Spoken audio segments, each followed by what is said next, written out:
meslekte 50 sene oldu ihtimalle. 50 yıl oldu hemen hemen. Hemen hemen 50 yıl oldu. Mahyalarımızı Ramazan boyu yıllardan beri asıyoruz. Kar kış demeden Aziz Usta ile beraber. Daha başka arkadaşlarımız da vardı. Onlar emekli oldu. Bazı arkadaşlarımız rahmetli oldu. Yani bu yarım asırlık bir mevzuat bizde. Bizden öncesi var tabii ki. 450 senelik Osmanlı sanatı var. Hacı Ali Ceyhan ustamız 2 padişah döneminde mahyacılık yapmış. Cumhuriyet'ten sonra İstanbul'un elektrik gelmesiyle de mahyaların elektrik sistemine geçişte öncülük etmiştir. Onun orijinaldeki mahya takımlarını hala biz korumaktayız. Aynı sistemle devam etmeye çalışıyoruz. Bir ata yadigarı bir sanat bu. Ölmesini istemiyoruz. Elimizden geldiği kadar yapabildiğimiz kadar yapmaya çalışıyoruz. Ayasofya Camisi zor bir yer. Tek şerifesi var. Yukarıdan aşağıya bir 30 metre mesafesi var. O mesafede çalışmak zor bir olay. Bir de altta şerifesi olmadığı için çatı üstüne çalışıyoruz. Kış günleri falan sıkıntı yaşayacağız herhalde. İnşallah iyi olur. Geçen sene La ilahe illallah yazdık. Kadir Ges'te has bir yazıydı. Güzel bir yazı. Ayasofya'ya yakıştı. Bu sene işte Kandil'de de Vali Bey'in talebiyle gene La ilahe illallah yazacağız.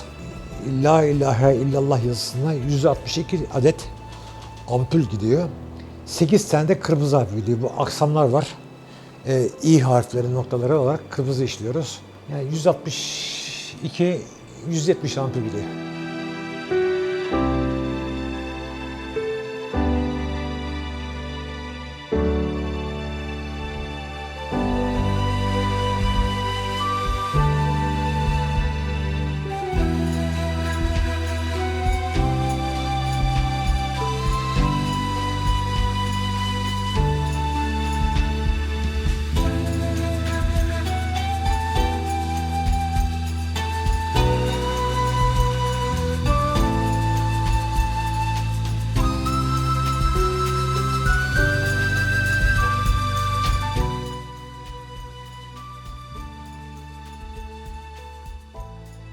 ...2022 senesinin Ramazan ayında Ayasofya Kibir Şerif Camisi'ne La ilahe illallah yazısını asacağız Allah izin verirse.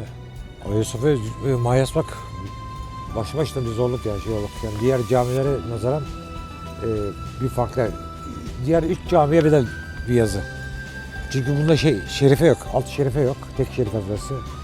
Heybetli ve büyük bir yapı. Mahya'da yakışıyor buraya.